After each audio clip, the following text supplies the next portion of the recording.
আসসালামু আলাইকুম। এটিএন বাংলা সংবাদে সবাইকে স্বাগত জানাচ্ছি। তানিয়া ইসলাম রাত্রি। শুরুতেই বিআরবি কেবল সংবাদ শিরোনাম। বাংলাদেশের নতুন এক অধ্যায়ের শুরু, শপথ নিলেন 17 সদস্যের অন্তর্বর্তী সরকারের প্রধান উপদেষ্টা ডক্টর মোহাম্মদ ইউনূস। জনগণের আকাঙ্ক্ষা পূরণের অঙ্গীকার। মানুষের নিরাপত্তা দেওয়াই এখন নতুন সরকারের প্রধান চ্যালেঞ্জ, শপথ নিয়ে বললেন উপদেষ্টারা। দেশকে দুর্নীতিমুক্ত দেখতে চান সাধারণ নাগরিকরা।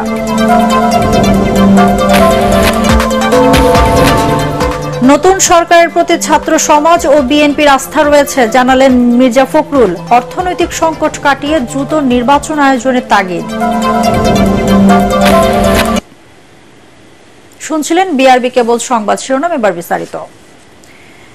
নতুন এক অধ্যায় শুরু হলো বাংলাদেশের। বৈষম্য বিরোধী ছাত্র আন্দোলনে শেখ হাসিনা সরকারের পতনের পর সামরিক বাহিনীর সহায়তায় আন্দোলনের সমন্বয়কদের পরামর্শে চূড়ান্ত হয় 17 সদস্যের অন্তর্বর্তী সরকারের রূপরেখা, যার প্রধান হিসাবে শপথ নিলেন নোবেল জয়ী বিশ্ববরেণ্য ব্যক্তিত্ব ডক্টর মোহাম্মদ ইউনূস। নতুন সরকার দেশের মানুষের আকাঙ্ক্ষা পূরণে কাজ করবে বলে জানান তিনি। জয় মামুনের রিপোর্ট। বঙ্গভবনের দরবার হলে রাত 9:20 রাষ্ট্রপতি মোহাম্মদ শাহাবুদ্দিনের কাছে শপথ নেন অন্তর্বর্তী সরকারের প্রধান উপদেষ্টা ডক্টর মোহাম্মদ ইউনূস। আমি মোহাম্মদ ইউনূস সশ্রদ্ধ চিত্তে শপথ গ্রহণ করতেছি যে পূর্ণ রাষ্ট্রীয় আনুষ্ঠানিকতায় আয়োজিত অনুষ্ঠানে স্মরণ করা হয় মহান মুক্তিযুদ্ধের শহীদদের। সাম্প্রতিক ছাত্র আন্দোলনের শহীদদের স্মরণে পালন করা হয় 1 মিনিট নীরবতা। অনুষ্ঠানটি পরিচালনা করেন মন্ত্রিপরিষদ সচিব মাহবুব হোসেন। শপথ নেয়ার পরপরই তাৎক্ষণিক প্রতিক্রিয়ায় আইন শৃঙ্খলা নিয়ন্ত্রণ সহ মানুষের গণতান্ত্রিক ও মত প্রকাশের অধিকার নিশ্চিত করার অঙ্গীকার করেন প্রধান উপদেষ্টা ডক্টর ইউনূস। এই অভ্যুত্থানের মাধ্যমে সৃষ্ট সরকার দেশের প্রত্যেকের সরকার। এখানে থাকবে সকলের আকাঙ্ক্ষা পূরণের অধিকার। অরাজকতার বিষ বাষ্প এখন যেই ছড়াবে, বিজয়ী ছাত্র জনতা সহ মুক্ত মানুষের আইন শৃঙ্খলা বাহিনীর পূর্ণ শক্তি তাকে ব্যর্থ করে দেবে।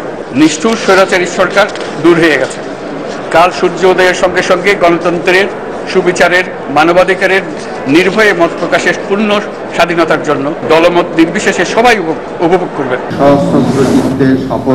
অনুষ্ঠানে অন্তর্বর্তী সরকারের 16 উপদেষ্টার মধ্যে 13 জনকে শপথ পড়ান রাষ্ট্রপতি। 3 জন ঢাকার বাইরে থাকায় তাদেরকে পরে শপথ পড়ানো হবে। উপদেষ্টাদের মধ্যে অর্থনীতিবিদ, আইনবিদ, বিশ্ববিদ্যালয় শিক্ষক, কূটনীতিক, মানবাধিকার নেতৃবৃন্দ ছাড়াও আছেন বৈষম্য বিরোধী ছাত্র আন্দোলনের 2 সমন্বয়ক নাহিদ ইসলাম ও আসিফ মাহমুদ। শপথের পরে উপদেষ্টারা বলেন, ছাত্র জনতার রক্তে ভেজা এই বিজয়ের অর্জন যেন হাতছাড়া হয়ে না যায়, সেজন্য সচেষ্ট থাকবেন তারা। সরকার দায়িত্ব নেওয়ার আগেই রাজনৈতিক দলগুলো কোনো দল নির্বাচনের দাবি করছে। এখন আপনারা কি নির্বাচনের প্রস্তুতি নেবেন নাকি প্রাতিষ্ঠানিক সংস্কারের দিকে যাবেন? ওনারা দাবি করতেই পারেন, তারা রাজনীতি করেন, তারা দাবি করবেনই, এতে কোনো সন্দেহ নেই। কিন্তু ওনাদেরকে বুঝতে হবে যে ওনারা এই 15-20 বছর কিচ্ছু করতে পারেন নাই। কারা করেছে? ছোট ছোট বাচ্চারা করেছে। কাজে এটা ছিনতাই করার কোনো কারণ নাই। তরুণদের সাথে আমাদেরও কিন্তু সম্পর্ক ছিল না বললেই চলে। কোনো কাজ করতে গেলে তারা যে প্রাসঙ্গিক হতে পারে আমরা তো ভাবিনি। আজকে তারা নিজেদেরকে প্রাসঙ্গিক প্রমাণ করেছে এবং প্রাসঙ্গিক স্থাপন করেছে। নিশ্চয়ই আমি আশা করব তারাই দায়িত্ব একসময় না একসময় নেবে। আমরা তরুণরা রক্ত দিয়েছি, জনগণ, নাগরিকরা রক্ত দিয়েছে। জনগণ যদি মনে করে যে তরুণরাই রাষ্ট্রের হাল ধরবে, জনগণের সেই আহ্বানে সাড়া দেওয়ার জন্য বাংলাদেশের তরুণরা প্রস্তুত আছে। যেখানে যত প্রবলেম আছে আমাদের সমাজের রন্ধ্রে রন্ধ্রে বা রাষ্ট্রযন্ত্রে, সেই প্রবলেমগুলোকে সলভ করাটা আমাদের একটা চ্যালেঞ্জ হবে, আমাদের দায়িত্ব হবে। শপথ অনুষ্ঠানে বিএনপি, জামাত সহ তাদের মিত্ররা, বিভিন্ন রাজনৈতিক দলের নেতৃবৃন্দ, সামরিক বেসামরিক কর্মকর্তা, ছাত্র আন্দোলনের সমন্বয়করা, ব্যবসায়ী নেতৃবৃন্দ, শিক্ষক, আইনজীবী, সাংবাদিক সহ বিশিষ্ট ব্যক্তিরা উপস্থিত ছিলেন। তবে সদ্য ক্ষমতাচ্যুত আওয়ামী লীগ বা তাদের সহযোগী 14 দলের কাউকেই দেখা যায়নি অনুষ্ঠানে। তারুণ্যের চোখে মুখে এখন বৈষম্যহীন এক নতুন বাংলাদেশ গড়ার স্বপ্ন, আর সেই স্বপ্ন পূরণের সারথি হিসেবে কঠিন দায়িত্ব নিয়েছেন নোবেলজয়ী বিশ্ববরেণ্য ডক্টর মোহাম্মদ ইউনূস। জীর্ণ পুরাতনকে ঝেড়ে ফেলে তারুণ্যের শক্তিতে নতুন বাংলাদেশ গড়তে চান তিনি। তাই প্রতিহিংসা হানাহানি ভুলে দেশে শান্তি এবং সাম্প্রদায়িক সম্প্রীতি প্রতিষ্ঠা, মানুষের গণতান্ত্রিক অধিকার ফিরিয়ে আনা, এগুলোই এখন তার সামনে সবচেয়ে বড় চ্যালেঞ্জ। আর সেই চ্যালেঞ্জ মোকাবেলায় তিনি সফল হবেন, সেই প্রত্যাশা নিয়ে ডক্টর ইউনূসের সরকারের দিকে তাকিয়ে আছে দেশের মানুষ। মামুন, এটিএন বাংলা, বঙ্গভবন, ঢাকা। দেশের আইন শৃঙ্খলা স্বাভাবিক করে মানুষের নিরাপত্তা দেওয়াই এখন নতুন সরকারের প্রধান চ্যালেঞ্জ বলে জানিয়েছেন অন্তর্বর্তী সরকারের উপদেষ্টারা। বঙ্গভবনের শপথ নিয়ে তারা প্রতিশ্রুতি দেন মূল্য কমিয়ে প্রতিটি পণ্য মানুষের নাগালের মধ্যে নিয়ে আসার, বৈষম্য বিরোধী আন্দোলনে ছাত্র হত্যাকারীদের সাজা নিশ্চিত করার প্রতিশ্রুতিও দেন উপদেষ্টারা। বিস্তারিত আপেল মাহমুদের রিপোর্টে। আমি সশ্রদ্ধ চিত্তে শপথ গ্রহণ করিতেছি যে সংবিধান সংরক্ষণ আর দেশের সার্বিক নিরাপত্তা বিধানের প্রতিশ্রুতি দিয়ে রাষ্ট্রপতি মোহাম্মদ শাহাবুদ্দিনের কাছে শপথ নিলেন ডক্টর মোহাম্মদ ইউনূসের নেতৃত্বে অন্তর্বর্তীকালীন সরকারের উপদেষ্টারা। শপথ শেষে আগামীর চ্যালেঞ্জ ও লক্ষ্য গণমাধ্যমের কাছে তুলে ধরেন তারা। সাধারণ মানুষের জীবনে যে কষ্ট, মানে দ্রব্যমূল্য বৃদ্ধির কারণে এবং নানা কারণে মানুষের জীবন জীবিকার অসুবিধার কারণে আমরা চাইব যে আমরা যে কয়জন দায়িত্ব নিয়েছে সবাই একত্রে মিলে, এবং মিডিয়াকে বলছে আপনাদের সহায়তায় আমরা যেন এই কাজগুলো করতে পারি। এই দেশে পরিবর্তন আনতে হবে। দেশটা ভেঙে গেছে, দেশটা টুকরো টুকরো হয়ে গেছে, মানুষে মানুষে বিভাজন হয়ে গেছে, প্রতিষ্ঠানগুলো ধ্বংস হয়ে গেছে। এই জায়গাটা থেকে পুনর্নির্মাণ আমি যদি একজন সাধারণ নাগরিক হতাম তাহলেও আমাকে করতে হতো। আমার ক্ষুদ্র জায়গা থেকে আমি একটা সুযোগ পেয়েছি একটু বড় দায়িত্বের জায়গা থেকে এটাকে দেখার, আমার সেই কাজটা ততখানি আরো বড় হয়ে গেল এবং প্রচন্ড দায়িত্ব হয়ে গেল। ছাত্র জনতার কাছে দেয়া প্রতিশ্রুতি দ্রুত পূরণের কথা বলেন বৈষম্য বিরোধী ছাত্র আন্দোলনের এ নেতা। পুরো পৃথিবীতেই তরুণ প্রজন্মের যেই জাগরণ হয়েছে, আমরা দেখেছি বিভিন্ন দেশে 27 বছর বয়সেও প্রধানমন্ত্রী হচ্ছে। আমরা এই চ্যালেঞ্জটা নিতে প্রস্তুত আছি। যে কমিটমেন্ট জনগণের প্রতি, ছাত্রদের প্রতি আমাদের ছিল, সেটিকে সংবিধানের একটি সুন্দর রিফর্ম এবং সিস্টেম বিল্ডিং এর মাধ্যমে আমরা বাস্তবায়ন করতে পারবো এই প্রত্যাশা রাখছি।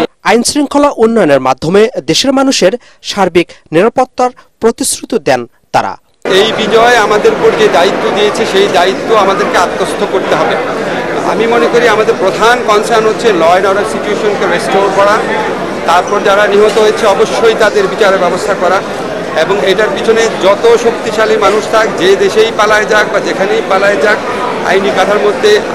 আইনি কাঠামোর মধ্যে বিচারের ব্যবস্থা করা বা উদ্যোগ নেওয়া।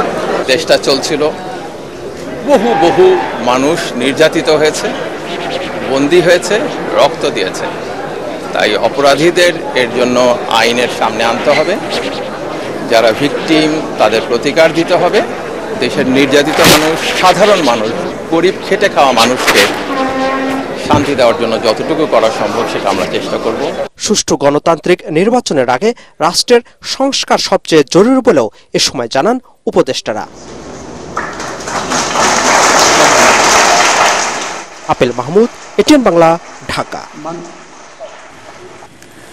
অন্তর্বর্তীকালীন সরকারের শপথকে কেন্দ্র করে বঙ্গভবনের সামনে ছিল উৎসুক জনতার ভিড়। কারো মুখে স্লোগান, কারো হাতে প্ল্যাকার্ড। দেশকে দুর্নীতিমুক্ত রাখবেন সেই আশাই তাদের।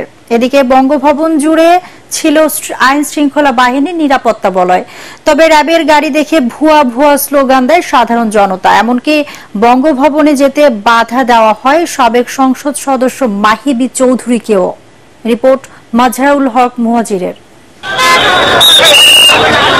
বৃহস্পতিবার রাত 9টায় শপথ গ্রহণ। তাই তো সন্ধ্যা থেকে একে একে আগত অতিথিরা বঙ্গভবনে আসছেন, জানাচ্ছেন দেশকে নিয়ে তাদের চাওয়া পাওয়া। আমাদের সন্তানরা আজকে বিজয় এনে দিয়েছে আমাদেরকে, তারা আমাদের শিক্ষা দিয়েছে।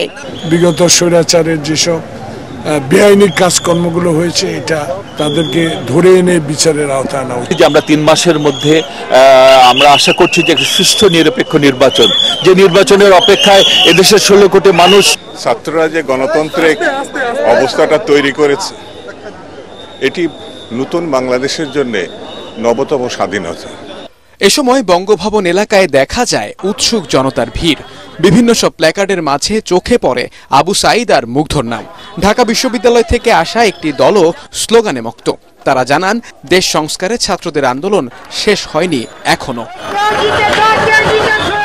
মানে তারা যেভাবে আসলে শহীদ হইলো, যেভাবে প্রাণটা দিল, এটা তো আসলে বিরল দুনিয়ায় আছে, আমি দেখি নাই তো। ইউনূস সাহেব এমন একটি আইন করুন, কোন সরকারের প্রধানমন্ত্রী যেন 2 মেয়াদের বেশি না থাকে, কারণ প্রধানমন্ত্রী নামক এই দানবীয় ক্ষমতা কেউ যেন দখল করতে না পারে। আমাদের বাংলাদেশের রাজনীতিটা ছিল পরিবার কেন্দ্রিক। আমাদের ছাত্র সমাজের দাবি থাকবে এই পরিবার কেন্দ্রিক যে কাঠামোটা, এটাকে যাতে ভেঙে দেওয়া হয়। এসবের ভিড়ে ছাত্র জনতার তোপের মুখে পড়ে র্যাব। বাধা দেওয়া হয় সাবেক সংসদ সদস্য মাহি বি চৌধুরীর বঙ্গভবনে প্রবেশেও।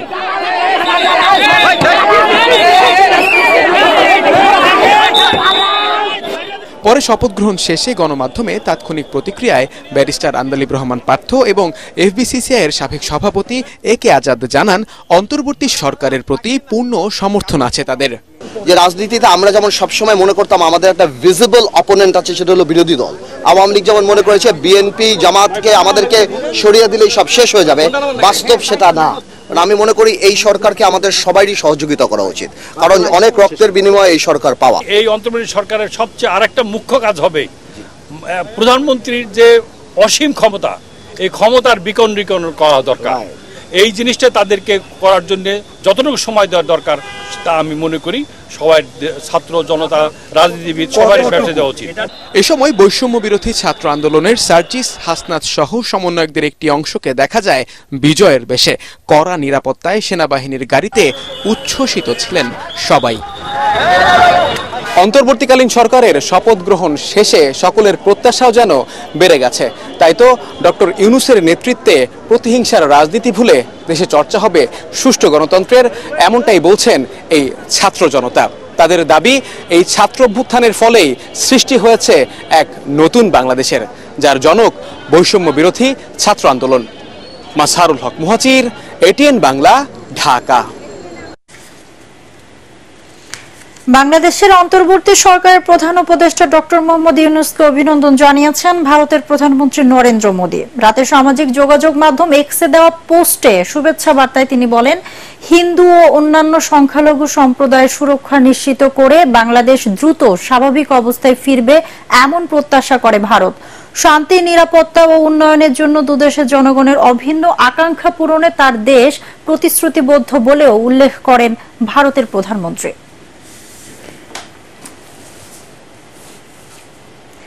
অন্তর্বর্তী সরকারের প্রধান হিসেবে নোবেলজয়ী ডক্টর মোহাম্মদ ইউনূসের প্রতি ছাত্র সমাজ ও বিএনপির আস্থা রয়েছে বলে জানিয়েছেন দলটির মহাসচিব মির্জা ফখরুল ইসলাম আলমগীর। বৈষম্য বিরোধী ছাত্র আন্দোলনের সময় আইন শৃঙ্খলা বাহিনীর গুলিতে আহতদের দেখতে গিয়ে তিনি একথা বলেন। ডক্টর ইউনূসের নেতৃত্বে দেশীয় আইন শৃঙ্খলা প্রতিষ্ঠা, অর্থনৈতিক সংকট কাটিয়ে দ্রুত জাতীয় নির্বাচন আয়োজনকে অন্তর্বর্তীকালীন সরকারের সামনে চ্যালেঞ্জ বলে মনে করেন বিএনপির মহাসচিব। আরো জানাচ্ছেন মইনুল হাসান। ছাত্র জনতার গণঅভ্যুত্থান দমনে আইন শৃঙ্খলা বাহিনীর চালানো গুলিতে আহতদের দেখতে পঙ্গু হাসপাতাল হিসেবে পরিচিত জাতীয় অর্থোপেডিক হাসপাতাল ও পুনর্বাসন প্রতিষ্ঠানে যান বিএনপি মহাসচিব। আহতদের কাছ থেকে সেই দিনের ভয়াবহ অভিজ্ঞতা এবং রোগীর চিকিৎসার খোঁজ খবর নেন মির্জা ফখরুল ইসলাম আলমগীর। গুরুতর আহত কয়েকজন শিশুকে দেখে আবেগ আপ্লুত হয়ে পড়েন তিনি। আমি এখানে যে দৃশ্য দেখেছি, এই দৃশ্য দেখার মতো নয়। ছোট ছোট ছেলে, একেবারে শিশু, তারা পর্যন্ত এখানে আছে বুলেট ইঞ্জুরি নিয়ে। ছাত্ররা আছে, অসংখ্য ছাত্র সিএনজি চালায়, ওয়ার্কশপে কাজ করে, ফুড ডেলিভারি যে দেয় সেই ছেলেটা পর্যন্ত এখানে বুলেট ইঞ্জুরি নিয়ে রয়েছে। এবং সমস্তগুলো এই আন্দোলন চলাকালীন সময়ে এই আন্দোলনগুলো, এই ইঞ্জুরিগুলো ঘটেছে, হত্যাকাণ্ডগুলো ঘটেছে। আমরা এর নিন্দা জানানোর ভাষা খুঁজে পাই না। আল্লাহর কাছে অশেষ রহমতে এই শুকরিয়া আদায় করি যে এই ভয়াবহ যে দানবীয় সরকার, অত্যাচারী, নির্যাতনকারী, হত্যাকারী যে সরকার, তাদের পতন হয়েছে। নোবেলজয়ী ডক্টর মোহাম্মদ ইউনূসের নেতৃত্বে দায়িত্ব নিতে যাওয়া অন্তর্বর্তী সরকারের চ্যালেঞ্জ, দেশবাসীর প্রত্যাশা নিয়েও কথা বলেন বিএনপি মহাসচিব। ইউনূস তো ছাত্রদের আমাদেরই মনোনীত ব্যক্তি, যাকে আমরা গোটা জাতির পক্ষ থেকে এই দায়িত্ব দিয়েছি। যে ইন্টারিম গভর্নমেন্টের দায়িত্ব তিনি পালন করবেন। আমরা অত্যন্ত আশাবাদী। গণতন্ত্রকে ফিরিয়ে আনাটা হচ্ছে তার অন্যতম প্রধান কাজ। প্রথম তো হচ্ছে যে আপনার আইন শৃঙ্খলা প্রতিষ্ঠিত করতে হবে, রক্ষা করতে হবে, তার জন্য চূড়ান্ত ব্যবস্থা নিতে হবে। 2 নম্বর হচ্ছে অতি দ্রুত নির্বাচনের মধ্য দিয়ে আপনার গণতান্ত্রিক যে সরকার সেখানে প্রত্যাবর্তন করতে হবে। আর তৃতীয় হচ্ছে অর্থনীতিকে সফল রাখার জন্য সব রকম ব্যবস্থা নিতে হবে। বিএনপি সব ধরনের সহযোগিতা নিয়ে আহত ছাত্র জনতার পাশে থাকবে বলেও জানান মির্জা ফখরুল। এ সময় জানানো হয় আন্দোলন চলাকালে আহত হয়ে এই হাসপাতালে 684 জন ভর্তি হন। মইনুল আহসান, এটিএন বাংলা, ঢাকা। আগামী রোববারের মধ্যে প্রধান বিচারপতি ওবায়দুল হাসান সহ আপিল বিভাগ ও হাইকোর্ট বিভাগের বিতর্কিত 50 বিচারপতির অপসারণ দাবি করেছেন সুপ্রিম কোর্টের আইনজীবীরা। সুপ্রিম কোর্ট আইনজীবী সমিতি ভবনের সংবাদ সম্মেলনে এই দাবি জানান তারা। এদিকে জ্যেষ্ঠ আইনজীবী মোহাম্মদ আসাদুজ্জামানকে অ্যাটর্নি জেনারেল হিসেবে নিয়োগ দিয়েছেন রাষ্ট্রপতি। আরো জানাচ্ছেন হুমায়ুন চিস্তি। সুপ্রিম কোর্ট আইনজীবী সমিতির সদস্যদের ব্যানারে আয়োজিত সংবাদ সম্মেলনে আইনজীবীরা বলেন, এতদিন সর্বোচ্চ আদালত দলীয় আদালতে পরিণত হয়েছিল। বিচার বিভাগের সংস্কারে প্রধান বিচারপতি সহ আপিল ও হাইকোর্ট বিভাগের বিতর্কিত বিচারপতিদের পদত্যাগের দাবি জানান তারা। বিচারপতি নিয়োগ ও অ্যাটর্নি জেনারেল অফিসের কর্মকর্তাদের নিয়োগের জন্য শিগগিরই আইন প্রণয়নের দাবিও জানান আইনজীবীরা। গত 16 বছর ধরে বাংলাদেশের আপামর জনগণ এই আওয়ামী লীগের বিচার বিভাগের কাছ থেকে কোনো বিচার পায়নি। আপিল বিভাগের দলবার বিচারপতিদের মধ্য থেকে কেউ কেউ নিজেদেরকে শপথপত্র রাজনৈতিক বিচারপতি হিসেবে অভিহিত করেছে। বাংলাদেশের প্রধান বিচারপতি জনাব ওবায়দুল হাসানের পদত্যাগ, কন্টিনিউয়াস সংবিধান বিরোধী কার্যক্রম লক্ষ্য করে দুর্নীতি করে হাইকোর্টের সিটিং 50 জন বিচারপতিকে অপসারণ করতে হবে। এদিকে নিজ কার্যালয়ে সুপ্রিম কোর্ট আইনজীবী সমিতির সভাপতি মাহবুবউদ্দিন খোকন উচ্চ আদালতের নিরাপত্তায় সেনাবাহিনী মোতায়েনের দাবি জানান। আমরা দাবি করছি সুপ্রিম কোর্টে যেন পর্যাপ্ত সেনা নিয়োগ করা হয়। সেনা নিয়োগের মধ্যে সুপ্রিম কোর্ট নির্বাচিত করা হোক।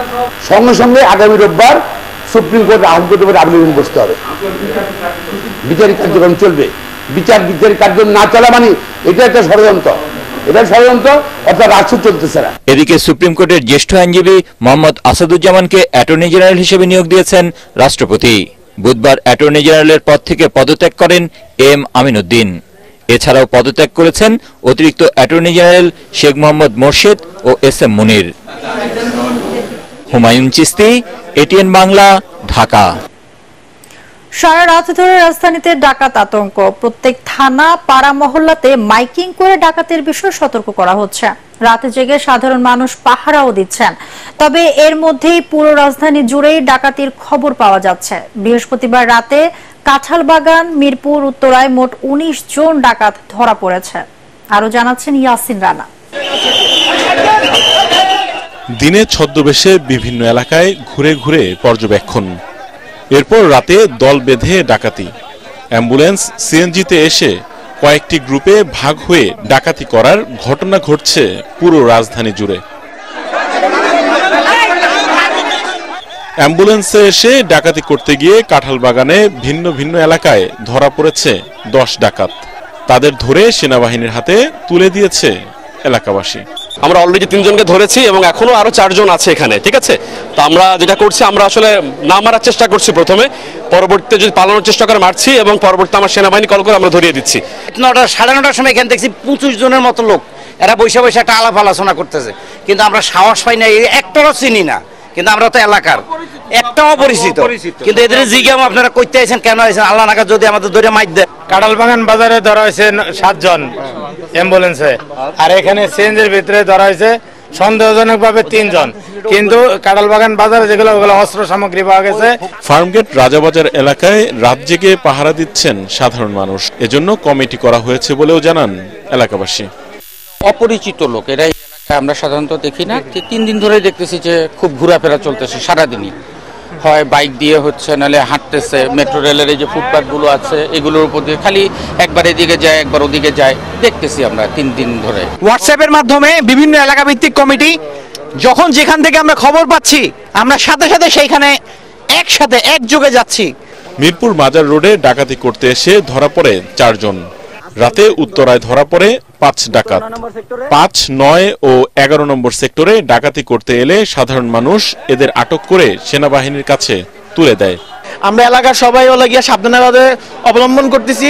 যদি আমরা কোনো ডাকাত দেখতে পাচ্ছি বা কোনো সন্ধান পাচ্ছি তো আমরা সুস্থভাবে তাহলে গিয়া মোকাবেলার চেষ্টা করতেছি। আমরা 2 জনকে ধরছি, ধরার পরে আমরা আর্মির হাতে আমরা ধরাই দিছি। বিভিন্ন ধরনের চাইনিজ চাবাটি ছিল, পিস্তল ছিল, এগুলো দেখিয়ে দারোয়ানের সাথে ভয় দেখায় তারা ঢুকছে। বৈষম্য বিরোধী ছাত্র আন্দোলনে আওয়ামী লীগ সরকারের পতন ও শেখ হাসিনার দেশ থেকে পালানোর পর থেকে রাজধানীতে ডাকাত আতঙ্ক। প্রত্যেক এলাকায় ডাকাতি হচ্ছে জানিয়ে সামাজিক যোগাযোগ মাধ্যমে জানানো হচ্ছে। মসজিদে মসজিদে সতর্ক থাকার মাইকিংও করা হচ্ছে। এলাকা ভিত্তিক কমিটি গঠন করে সারা রাত পাহারাও দিচ্ছেন সবাই। ইয়াসিন রানা, এটিএন বাংলা, ঢাকা।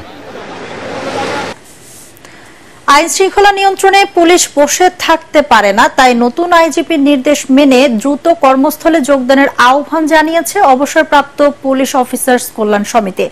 তবে সংশ্লিষ্ট কর্তৃপক্ষকে অবশ্যই তাদের নিরাপত্তা নিশ্চিত করার দাবি জানান তারা। সাবেক আইজিপি বীর মুক্তিযোদ্ধা এটি আহমেদুল হক চৌধুরী বলেন, রাজনৈতিক সহ সব ধরনের প্রভাব মুক্ত করতে পুলিশ বাহিনীকে আমূল সংস্কার করতে হবে। এজন্য প্রস্তাবিত পুলিশ অর্ডিন্যান্স 2007 জারি করার আহ্বান জানান তারা। এছাড়া পুলিশ বাহিনীর মধ্যে বৈষম্যগুলো চিহ্নিত করে দ্রুত ব্যবস্থা নেওয়ার তাগিদ দেন তারা। থানার ওসি এসপি কে মানে না, এমপি কে মানে। অবস্থা তো এই অবস্থা ছিল। তো আমরা যেটা বলতে চাচ্ছি, না, ওসি এসপির আন্ডারে থাকবে, আর কারো আন্ডারে না। এসপি আইজির আন্ডারে থাকবে, আর সবার জবাবদিহিতা হবে আইনের কাছে, সংবিধানের কাছে এবং জনগণের কাছে। পুলিশ যারা কর্মরত আছেন তাদের সবাইকে কাজে যোগদান করতে হবে। পুলিশ কোনোদিন ডিউটির বাইরে থাকতে পারে না। কোথাও হয়তো সমস্যা আছে, সেই সমস্যাগুলি যোগদান করার আগে তো বলা যাবে না, যোগদান করার পরে সমস্যা দেখা দেবে, সমস্যা মোকাবেলা করতে হবে। সরকারও আগে আসবে, সেনাবাহিনীও চেষ্টা করবে, আর আমাদের পক্ষ থেকে আমরা খেয়াল রাখছি কিভাবে তারা কাজ করে। এবারে আন্তর্জাতিক সংবাদ।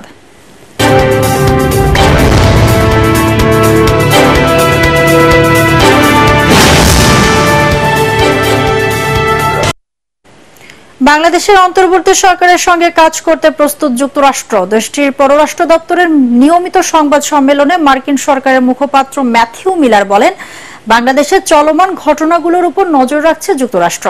অন্তর্বর্তীকালীন সরকার বাংলাদেশের দীর্ঘমেয়াদী শান্তি ও রাজনৈতিক স্থিতিশীলতা প্রতিষ্ঠায় গুরুত্বপূর্ণ ভূমিকা রাখবে বলে মনে করেন তিনি।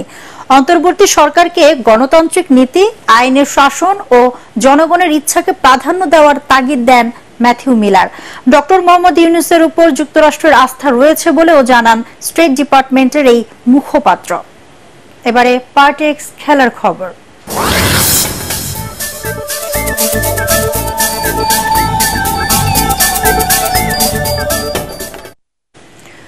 জাতীয় দলকে সেরা হিসাবে গড়ে তুলতে একেবারে তৃণমূল থেকে কাজ করা উচিত বলে মনে করেন ক্রিকেটার এনামুল হক বিজয়। মিরপুরে এ দলের হয়ে অনুশীলন শেষে তিনি জানান, পারফরম্যান্স দিয়ে আবারও টেস্ট দলে ফিরতে চান তিনি।